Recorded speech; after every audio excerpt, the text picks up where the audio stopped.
구약성경 욥기 2장 말씀이 되겠습니다. 11절 말씀부터 13절 말씀까지. 오늘 본문에는 욥의 친구가 세 사람 등장하고 있습니다. 친구 세 사람이 욥이 재앙을 당했다는 소식을 듣고 그 먼 길을 떠나서 찾아왔습니다. 이 친구들의 특징을 좀 살펴보면 본문 11절에는 그 사람들이 어디 살고 있는지를 말씀하고 있습니다. 대만 사람도 있고 수아 사람도 있고 나아마 사람이라고 했습니다. 한 지역에 사는 사람이 아니라 각기 다른 지역에 살고 있었던 사람이라는 사실을 알 수가 있습니다. 여기 대만은 에돔 지역이니까 욥이 살고 있는 지역과는 비교적 가까운 곳에 있습니다. 그러나 수아나 나아마는 아라비아 반도에 있는 지명으로서 상당히 먼 거리에 있었습니다. 아마 낙타를 타고 오거나 말을 타고 온다면 몇 개월에 걸쳐서 와야 되는 그런 지역일 수도 있겠는데 상당히 빨리 욥을 찾아온 것 같습니다. 공통점은 이들 중에 유대인, 즉 다시 말하면 이스라엘 사람은 한 사람도 없습니다. 우리가 성경을 보면 창세기부터 앞부분에 나갈 때 이방 사람은 전혀 등장하지 않는 것으로 보입니다. 그러나 성경의 구속사적인 기록이기 때문에 이방인의 믿음에 대해서는 생략이 되어 있는 것 뿐입니다. 욥은 아브라함 시대의 사람이거든요. 따라서 그 당시에 믿음의 사람은 아브라함만 있었던 것은 아닙니다. 아브라함은 구속사의 중심이었던 사람이고요. 그 시대에는 욥도 있었고 욥의 친구들인 이런 세 사람도 있었다는 것을 우리가 알 수가 있습니다. 그러니 우리가 하나님이 얼마나 큰 사랑을 받고 있는지를 다시 한번 깨달을 수가 있습니다. 하나님은 우리를 향하여 주목하시고 우리를 관심 갖고 계시기 때문입니다. 그러나 중요한 사실은 아브라함 시대에도 이미 하나님을 섬기는 경건한 사람들이 지역사회에 혹은 세계에 퍼져 있었다는 사실을 우리는 알고 있습니다. 우리는 잘 모르지만, 우리는 낙담하지만은 보이지 않는 숨은 곳에 경건한 신자들이 있다는 사실을 우리는 믿어야 될 것입니다. 북한에도 있고 이라크에도 있고 이 보이지 않는 사우디아라비아의 땅에도 있고 이곳에서도 숨어서 하나님을 신실하게 예배드리는 참된 신자들이 있을 것을 저는 믿어 의심치 않습니다. 여러분도 그 중에 하나가 꼭 되시기를 예수 이름으로 축원합니다. 또 하나 중요한 사실은 욥은 이들과 영적 교제를 나누는 친구들이었다는 사실입니다. 이 멀리 있는 사람들과 거래 관계가 있었겠습니까? 욥은 장사꾼이 아닙니다. 한 지역에서 양과 소를 키우는 유목민입니다. 따라서 그는 먼 사람들과 상거래를 해야 할 까닭이 별로 없었던 사람입니다. 그러므로 이들의 교제는 상거래의 교제가 아니라 분명히 영적인 교제였을 것입니다. 우리가 여기서 발견할 수 있는 사실은 신앙생활은 혼자 하는 것이 아니라는 사실입니다.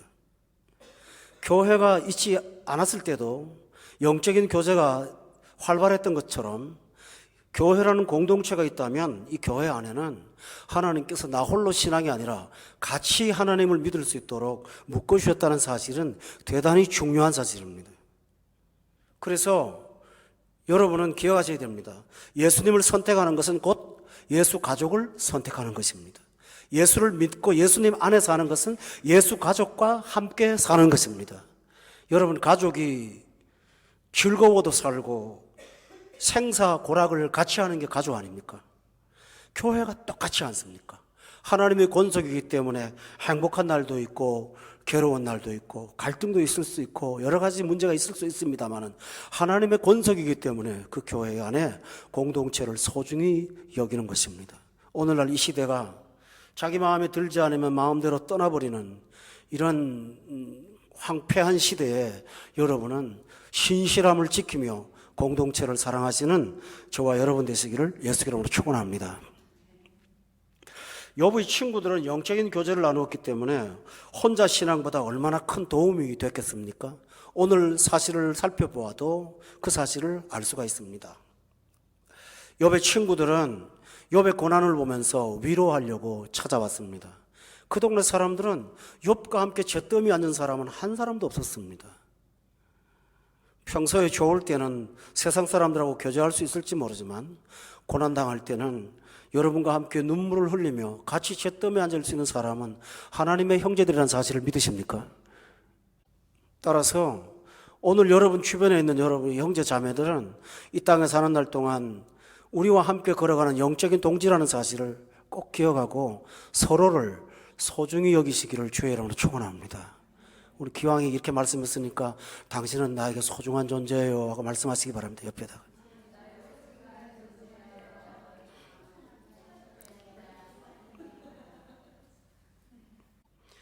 욥에게 바로 이런 것이 있었죠. 같이 동료가 있다는 사실이 얼마나 큰 위로가 됩니까? 여러분이 집에 가서 성경을 꼭 찾아보실 때가 하나 있어요. 로마서 16장입니다. 지금 이 시간에도 한번 살펴봅시다. 어떤 구체적인 내용을 보자고 하는 것이 아니라 16장의 1절로부터 23절까지의 전장의 내용에 얼마나 많은 사람들의 이름이 등장하는지를 살펴보십시오. 거기에는 우선 보세요. 3절의 대표적인 인물로 브리스가와 아굴라라는 부부가 나옵니다. 또 5절에 보면 끝에 아시아에서 그리스도께 처음 익은 열매라고 하는 사람이 나옵니다. 또 7절에 보면 친척도 나옵니다. 함께 감옥에 있었던 안드로니고 유니아도 나옵니다.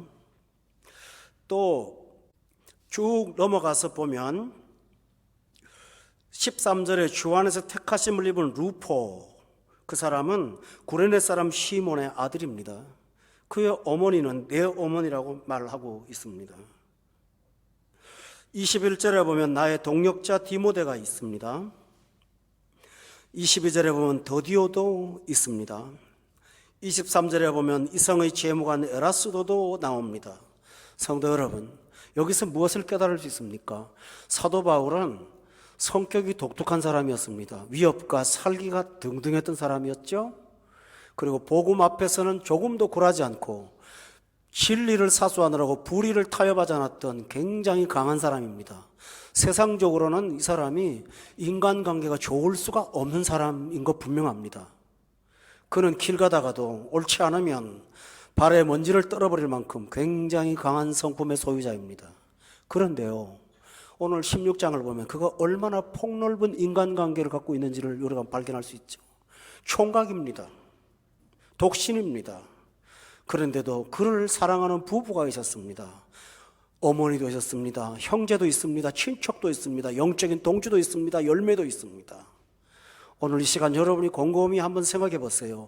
나에게는 나와 함께 주를 향하여 걸어가는 믿음의 동지, 믿음의 동행자가 얼마나 되시는지, 이것은 우리에게 중요한 사실을 가르쳐주고 있습니다.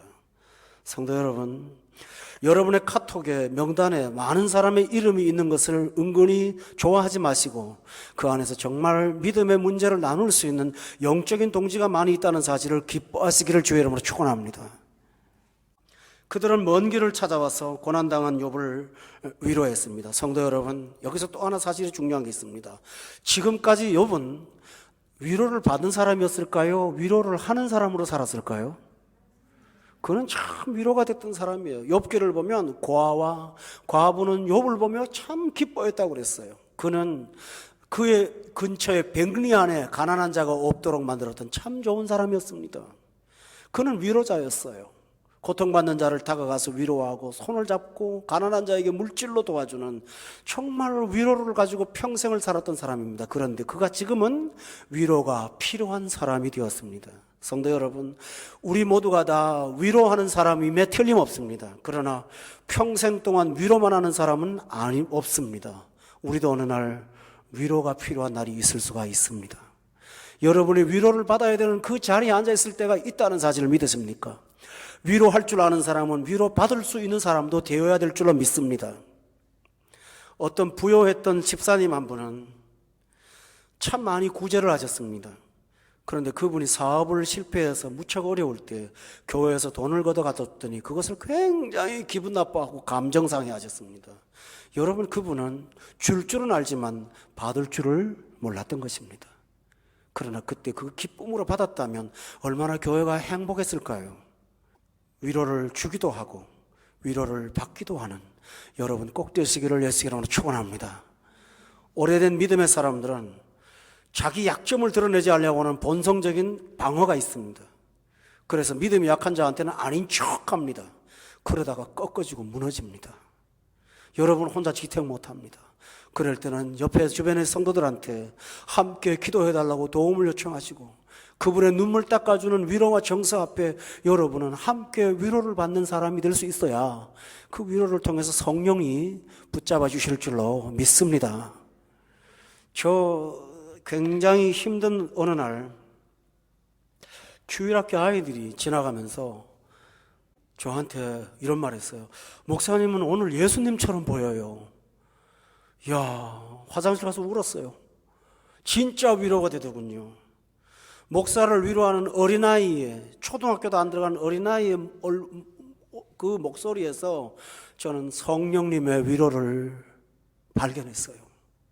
여러분, 하나님이 힘들고 어려울 때는 하나님을 찾으면 전혀 엉뚱한 곳에서 여러분을 위로하는 위로의 손길이 꼭 다가올 것입니다. 할렐루야. 욥은 바로 그런 위로의 사람이었습니다. 그들은 찾아와서 어떻게 했습니까? 본문 11절 살펴보겠습니다. 다시 한번 11절을 다 같이 읽어봅시다. 시작.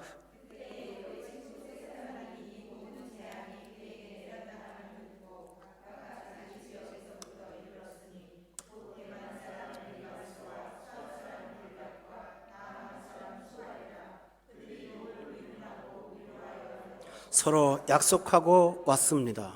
성도 여러분, 그들은 욥과 고난의 현장에 함께 했습니다. 고난 중에 있는 사람을 외면하지 않았습니다. 참된 위로는 함께 하는 것입니다. 여러분이 성경의 마태복음에 예수님의 이름 중에 참 중요한 이름 하나를 하나님이 가르쳐 주셨습니다. 그분의 이름은 임마누엘입니다. 해석을 하셨는데 하나님이 우리와 함께 계신다라는 뜻입니다. 여러분, 임마누엘은 최고의 위로입니다. 하나님께서 나를 위로하실 때 하시는 일 중에 가장 하나는 그 고난의 현장에서 동행하신다는 사실입니다. 떠나지 않는다는 사실입니다. 이와 마찬가지로 참된 위로자는 함께 해주는 것입니다. 그 죄에 앉아서 삶의 고난에 동참하시는 것입니다. 예수님은 공생의 3년 동안 고통받고 가난한 자들과 함께 삶을 같이 하셨습니다. 그들이 초대하면 마다하지 않고 그들의 험한 자리에 찾아가셔서 그들과 동행했습니다. 여러분, 누가복음에 나오는 삭개오를 기억하십니까? 그 집은 아무도 가지 않는 집입니다. 요즘 말로 하면 왕따를 당한 사람입니다. 그런데 예수님이 그 집에 찾아가서 그날 밤 그 급한 시간에 오늘 밤 이 집에서 자겠다고 말씀까지 하십니다. 삭개오는 그 말을 듣고 너무 감사했고 감격했습니다. 그 말 한마디 때문에 그는 모든 죄를 토해놓고 예수 그리스도를 기쁨으로 영접했습니다. 사람들이 다 외면하는 자기를 찾아서 그 집을 왕궁으로 삼았던 주님을 생각하면서 그는 큰 위로를 받았습니다. 성도 여러분, 찬송가에 보면 그런 말이 있어요. 온 세상 날 버려도 주 예수 안 버려. 또 복음성가에 보면 내 인생 여정 끝내요 강 건너 이를 때 주 나와 함께 하시네, 이렇게 말씀하십니다. 찬양이 있습니다. 세상 사람 다 나를 멀리할 때 나에게 남아있는 분이 한 분 있다면 그분은 바로 예수님이십니다. 아무리 힘들고 어려워도 주님을 떠나지 않기를 주의 이름으로 축원합니다. 여러분이 가장 곤고하고 어려울 때 가장 안전한 피난처는 오직 예수 그리스도밖에 없음을 믿으셔야 됩니다. 그분에게 가면 피난이 있습니다. 안전이 있습니다. 위로가 있습니다. 할렐루야. 예수님은 신약에 보면 갈릴리 바다에서 파도로 고생하는 성도들을, 제자들을 놓고 밤 사경에 그들을 멀리서 쳐다보았습니다. 그러나 보지만 않았습니다. 그 밤에 물 위로 걸어오셨습니다. 예수님은 당신을 위해서는 기적을 행하는 분이 아니십니다. 당신 자신을 위해서라면 홀로 물 위를 걷는 일을 하지 않고 정오의 태양의, 그 장렬하는 태양의 한 여자를 만나기 위해서 먼 길을 걸어오신 분이 아닙니까? 태양을 피해서 축지법을 써서 얼마든지 오실 수 있는 그분이 당신을 위해서는 기적의 발걸음을 행하지 않으셨습니다. 피곤하셔서 물 좀 달라고 하셨습니다. 그러나 괴로이 노젓는 제자들을 보면서 그 밤사경에 물 위를 걸어오셨습니다. 여러분, 퍼포먼스입니까? 아닙니다. 사랑의 발걸음이십니다. 따라서 주님은 우리와 동행하시기 위해서 당신이 낮아지셔야 했고 기적을 행하시고 내가 받는 모욕과 고통 속에서 함께 계신다는 사실을 믿고 위로받고 힘을 얻기를 예수 이름으로 축원합니다. 이것이 바로 진정한 위로자입니다. 여러분, 어려울 때 함께 하십시오. 같이 하십시오. 또 12절에 보면 그들은 눈을 들어 멀리 보며 그가 욥인 줄 알기 어렵게 되었으므로 그들이 일제히 소리질러 울며 각각 자기 겉옷을 찢고 하늘을 향하여 티끌을 날려 자기 머리에 뿌렸다라고 되어 있습니다. 여러분, 욥이 고난을 당하고 한 일이 뭡니까? 죄에 앉아서 자기 옷을 찢었어요. 그리고 슬픔을 표현했죠. 그 친구들이 똑같은 모습을 하기 시작했습니다. 같이 옷을 찢고 죄를 머리에 뒤집어 쓰고 똑같은 몰골의 모습으로 그 쓰레기 더미 위에 같이 앉은 것입니다. 이것은 한낱 동정의 몸짓이 아닙니다. 친구의 고난과 아픔을 목격한 새 친구의 솔직한 정서적 공감입니다. 위로는 같이 있어주는 것도 중요하지만 함께 느끼는 것도 중요합니다. 인간의 모든 영역 가운데서 가장 민감한 부분은 이 감정이거든요. 논리적으로 아무리 정당해도 감정이 통하지 않으면 진정한 교류가 불가능합니다. 제가 여러 번 반복해서 말씀을 드리는 거라서 여러분들 많이 들으셨겠지만 전 자신 있게 말씀드립니다. 불신자가 제가 가진 논리를 누구도 저를 못 이깁니다. 전 불신자라고 말했습니다. 박사학위를 아무리 받고 현명한 학자라도 저를 이길 수 있는 사람은 없습니다. 아니, 저만 이길지 못하는 것이 아니라 여러분도 못 이깁니다. 왜 그렇습니까? 세상의 논리로는 하나님의 지혜를 알 수가 없습니다. 세상의 논리로는 하나님의 영적인 그 영의 깊은 것을 알지 못합니다. 하나님의 것은 하나님으로만이 통달할 수 있다고 했습니다. 그들의 논리가 얼마나 조악하고 초라하고 어리석은지요. 들을 때마다 참 불쌍합니다. 그렇게 무장해서 하는 말이 겨우 그거일 뿐인가? 그때마다 마음이 미어집니다. 마음 아파요. 나한테 와서 잘난 척을 할 때마다 가슴이 아파요. 여러분도 똑같은 경험을 하실 거예요. 마음 아플 거예요. 근데 그들을 끝까지 논리로 당해보세요. 우리가 이깁니다. 복음이 지는 법은 없습니다. 그러나 이겨서 얻을 수 있을까요? 감정을 상하게 했는데요. 못 이겨요.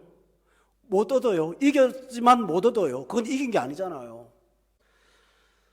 감정이 얼마나 중요한지 몰라요. 복음 전도도 자존심 상하면 천당 안 가요.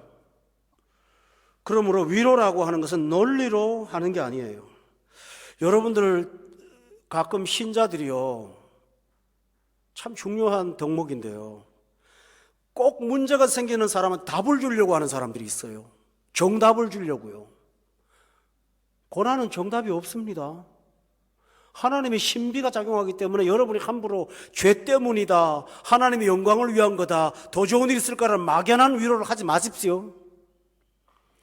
하나님이 그를 통해서 하시는 일은 우리가 다 가늠할 수가 없습니다. 인생은 신비로운 거예요. 그런데 그 앞에 가서 내가 가지고 있는 앵무새처럼 읽었던 몇 가지 성경 구절을 떼내면서 그 앞에 다가가면요, 그 사람 마음 닫아요. 감정이 식어버려요. 당신이 나 같은 아픔을 한번 당해보라고 말해요. 그때 우리가 할 수 있는 것은 다른 게 없어요. 우는 자와 함께 우는 거예요. 나인성 과부의 슬픔을 예수님이 보셨어요. 독자를 잃어버린 그 엄마의 아픔을 하나님이 보셨어요. 그때 예수님이 가자말자 관뚜껑 손대고 일어나라 하시면 돼요. 그러나 먼저 한 게 뭔지 아십니까? 울었어요. 왜요? 죽은 아이 살리는 거 중요해요. 해결될 수 있죠. 그러나 그 무너진 그 어머니의 마음을 하나님 먼저 치료해야 될 필요가 있는데 그 치료는 기적으로 하는 게 아니에요. 같이 울어주는 걸로 하는 거예요. 걱정하지 마라. 그렇게 믿음이 약해? 쓸데없이 그러지 마. 내가 왔는데 무슨 그런 짓을 하고 있어? 야단치지 않았습니다. 같이 길에서 우셨습니다. 여인의 정서를 치료한 다음에 간에다 손을 대고 청년아 일어나라고 말합니다. 예수님이 어떤 분이세요? 12살 먹은 회당장 야이로의 딸이 죽었습니다. 우는 아이 사람들을 다 밖으로 내보내고 안에 홀로 들어가서 아이한테 조용히 예수님이 뭐라고 합니까? 유식한 말씀하지 않고 아이들만 알아들을 수 있는 아이들의 언어를 쓰셨습니다. 달리다굼. 부드럽게 말씀하셨습니다. 침상에서 일어나는 아이를 데리고 나와서 주님께서 하신 말씀이 있습니다. 먹을 거 좀 주라고. 들어가서 말씀하시기를 울지 마라. 애가 놀랜다. 잔다. 예수님은 아이의 정서를 보호하셨습니다. 기적을 일으킬 수 있지만 깨어났을 때 상복을 입고 줄부리에 있는 그 어른들을 보면서 충격 먹을 것을 주님은 아시고 모든 사람을 물리치고 그 아이의 정서에 다가가셨습니다. 할렐루야. 호산나를 외치는 어린아이들의 음성을 들었으면서 옆에 있는 사람들이 어허 조용해 하고 말할 때 예수님은 뭐라 그랬습니까? 지금 저 아이들이 소리 지르지 않으면 돌들이 소리 지를 거라고요. 천국은 저런 자의 것이라고 말하면서 그들의 정서를 보호하여 주셨습니다. 위로라고 하는 것은 답을 갖고 오는 것이 아닙니다. 여러분 슬퍼하는 그리스도인은 답도 압니다. 모릅니까? 몰라서 그러고 있는 것이 아닙니다. 답은 알지만 감정이 앞서는데요. 아픔이 있는데요. 믿음이 있지만 그 믿음이 약해서가 아니라 지금 내 마음이 아픈데요. 그 앞에 가서 너무 딱딱하고 냉혹하게 대하시면 안 됩니다. 주님은 히브리서 4장 15절에 보면 매우 중요한 구원자로서의 일을 하셨습니다. 주님은 우리를 능히 구원하실 수 있는 구원자이십니다. 그럼에도 불구하고 356쪽 페이지에 15절에 다 같이 한번 읽어보겠습니다. 시작. 우리에게 있는 대제사장은 우리의 연약함을 동정하지 못하실 이가 아니요 모든 일에 우리와 똑같이 시험을 받으신 이로되 죄는 없었습니다. 주님은 우리의 연약함을 동정하셨습니다. 근데 그 동정의 방법이 측은히 여기는 것만이 아닙니다. 우리와 똑같이 고난의 자리에 가서 똑같은 시험을 받으심으로 이기셨습니다. 그래서 우리의 연약함을 끌어안으셨습니다. 이것이 바로 중요한 것입니다. 여러분, 타종교를 잠깐 언급하겠습니다. 다른 종교에도 기독교 비슷하게 경전이 있습니다. 불교도 불경이 있고 모슬람도 코란이 있지 않습니까? 계시가 있습니다. 또 하나 있는 게 있습니다. 기독교를 제외한 타종교는 대부분 이슬람을 빼고는 어떤 우상을 갖다 놓습니다. 뭐 색인 뭐 그런 거 있잖아요, 그죠? 그런데 그 우상과 그들의 계시의 공통점이 있습니다. 냉혹한 거예요. 그 신은 너무 전능한 거예요. 전능을 표현하려고 인도에 보세요. 사람 얼굴에 코끼리 코에 코끼리 뿔에 말 등에 별 이상한 걸 갖고 그 신의 전능성을 표현해 놓았어요. 여러분 보시죠? 우상의 특징은 전능성을 어떤 강하게 표현하려고 고대의 방식으로 해놓은 거예요. 그러나 하지 않는 게 있습니다. 뭘 하지 않습니까? 함께 고난을 끌어안고 아파하시는 신은 없습니다. 보신 적 있나요? 십자가에 달려 그 피골이 상접한 모습으로 고통스러워하는, 괴로워하는 주님의 모습은 다른 종교에는 어디에도 없어요. 슬픔에 빠진 자가 불상 앞에 가서, 그 야릇한 미소 앞에 가서 정말 위로가 될까요? 웃는 것도 아니고 우는 것도 아닌 야릇한 미소 앞에 가서 내 고통과 내 아픔을 끌어안아주는 신이라고 공감이 되십니까? 아니요. 여러분, 껍데기만 봐도 기독교를 따라갈 종교는 없습니다. 아니, 종교가 아니지요. 주님 앞에 다가가면 언제나 십자가가 먼저 다가오지 않습니까? 그 십자가는 내가 너의 받은 배신을 알아, 너의 죄성을 알아, 너의 아픔을 알아, 너의 고통을 알아, 너의 머리의 고통, 네 손발의 아픔을 내가 알고 있어. 아니야, 내가 당했어 라고 말씀하시면서 고난을 끌어안는 분이 하나님이십니다. 할렐루야. 그래서 일본의 신학자는 하나님의 아픔의 신학이라는 위대한 신학을 말하기도 했습니다. 단순히 감정을 공유하는 것이 단순한 정도가 아니라 그것은 그리스도의 십자가를 따라가는 사람의 삶의 모습입니다, 여러분. 그러므로 논리와 율법으로 죄를 마시고 같이 기뻐하고 같이 슬퍼하고 같이 한탄하고 같이 근심하시기를 바랍니다. 여러분, 성경에 보면 하나님이 감정을 가진 분이라는 사실을 하나님이 기뻐하십니다. 하나님이 애통해 하십니다. 하나님이 한탄하십니다. 하나님이 근심하십니다. 하나님이 탄식하십니다. 성경에 나왔잖아요. 그러나 타종교의 신 중에서 한탄, 근심, 탄식이라는 말이 있습니까? 여러분, 이상한 말도 하나 있습니다. 하나님이 후회하십니다. 어떻게 하나님이 완전하신데 후회가 있으십니까? 인간의 정서에 다가가기 위한 표현 방식입니다. 하나님은 후회도 하셨습니다. 기뻐도 하셨습니다. 말을 바꾸기도 하셨습니다. 40일이면 니네를 망하겠다고 하신 하나님께서 요나는 믿지 않았습니다. 하나님은 말 바꿀 거예요. 말 바꾸시는 하나님을 알고 있습니다. 그분이 하나님이세요. 너는 반드시 죽어라고 말씀하신 하나님이 십자가의 은혜를 받아들이는 사람한테 너는 살아라고 말씀하시는, 말 바꾸시는 하나님이 하나님이십니다. 그러나 타종교에서 말하는 신은 얼마나 냉혹합니까? 절대로 움직이지 않습니다. 그러나 하나님은 마음도 바꾸시고, 하나님은 내 마음에 따라서 기다려도 주기도 하시고 같이 울기도 하시고 같이 고통을 안기도 하시는 능력자이시지만 그분은 우리에게 다가와서 함께 느끼시는 분입니다. 여러분, 이 좋은 예수 그리스도를 떠나서 어디 가서 위로를 받기를 원하십니까? 어디 가서 위로를 받기를 원하십니까? 이 고통스러운 삶의 현장에서 밖에 나가서 누구 사람 하나를 붙잡고 내 마음의 아픔을 한번 하소연해 보시기를 바랍니다. 좋은 날은 차 한잔할 수 있지만은 괴로우면 한둘씩 사라지고 마는 이 외롭고 무서운 세상에서 예수 안 믿고 어떻게 살려고 하시는 것입니까? 주님만이 나의 구원자이심을 믿으시기를 예수 이름으로 축원합니다.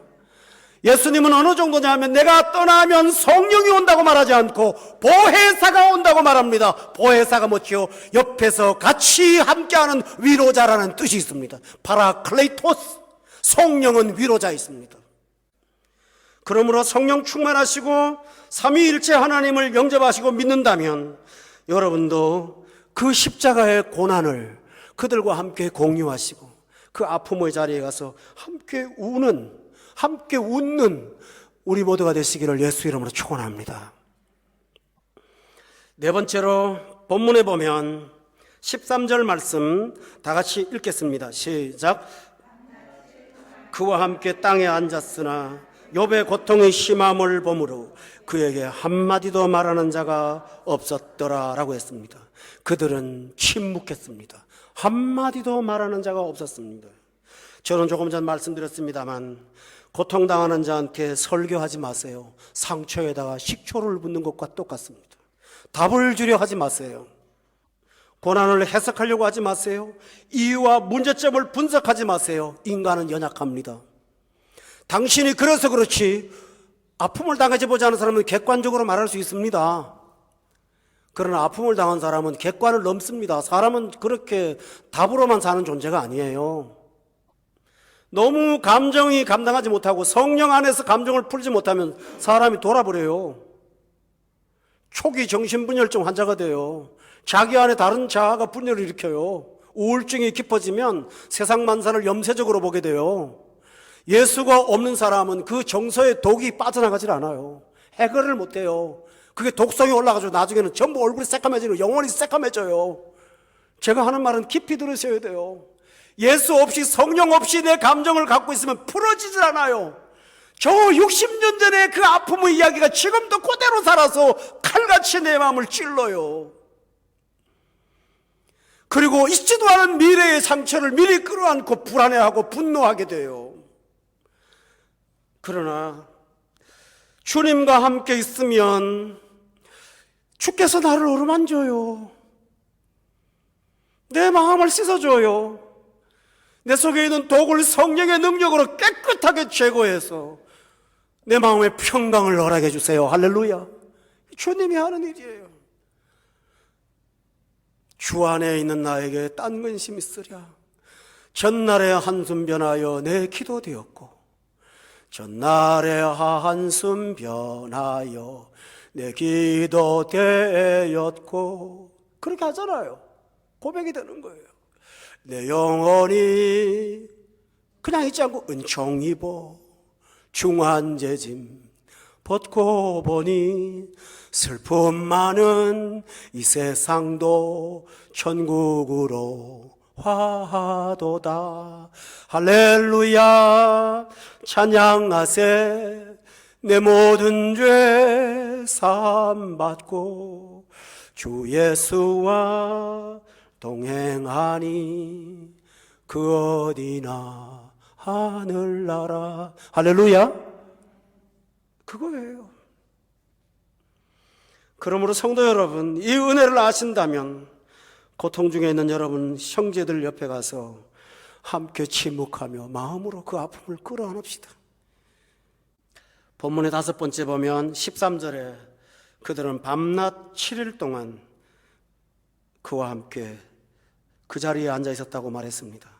그들은 고난을 나누었습니다. 성도 여러분, 하나님께서 사람으로 이 땅에 오신 궁극적인 목적이 무엇입니까? 당신이 누군가를 드러내기 위함도 있습니다. 궁극적인 목적은 내가 당할 아픔을 당신이 짊어지려고 사람이 되신 것입니다. 우리의 모든 허물과 죄를 당신이 담당하시기 위해서 육체가 필요했습니다. 그래서 그분은 고난을, 죄의 값을 당신이 받기 위해서 육의 몸을 가지고 와서 그 고난을 당신의 것으로 만든 분이 십자가의 예수님이십니다. 이것은 기독교가 말하는 가장 위대한 사랑이요, 위대한 진리요, 지극히 풍성한 은혜요, 말로 다 할 수 없는 하나님의 큰 사랑입니다. 그렇다면 십자가를 아는 우리도 고통당하는 이웃과 함께 할 수 있는 방법이 무엇입니까? 그와 함께 하는 것입니다. 고난의 현장에 가서 같이 앉아 아파하고 기뻐하는 저와 여러분 되시기를 예수 이름으로 축원합니다. 성도 여러분, 고난을 함께 나누면 영혼을 얻을 수 있습니다. 할렐루야. 이것보다 더 귀한 일이 어디 있겠습니까? 바울 사도는 유대인에게 유대인처럼 되었고 헬라인에게 헬라인처럼 된 것은 아무쪼록 그 중에 몇 사람을 얻고자 함이라고 그는 분명히 말하고 있습니다. 우리의 삶의 최종 목표는 영혼을 주께로 이끌어가는 것입니다. 이 일을 위해서 고난의 자리도 슬픔의 자리도 같이 함께 하시면서 그 영혼에게 예수 십자가, 우리는 말씀을 통해서 아는 예수님이지만 그분들은 우리를 통해서 예수님을 알도록 소개하며 사시는 좋은 위로자가 되시기를 예수 이름으로 축원합니다. 그리고 마침내 우리가 위로가 필요할 때 주께서 내 곁에 다가오실 것입니다. 여러분, 사도행전 27장에 보면 바울 사도가 318명의 영혼을 놓고 그들을 위로합니다. 그 사람은 위로자가 아니라 위로받을 사람이었어요. 죄수였으니까요. 근데 그가 한 말 중에 유명한 말이 뭔지 압니까? 여러분 안심하세요. 주께서 어젯밤 내 곁에 서서 바울아, 너는 반드시 가히 앞에 가야 될 거야 라고 말씀하셨으니 이 배가 생명이 안 다치고 안전하게 도착할 것을 믿습니다. 그는 그렇게 말했습니다. 여러분, 위로는 내 마음에서 오는 거 아니에요. 주께서 내 곁에 서서 말씀하신 것이 위로의 근거가 되는 거예요.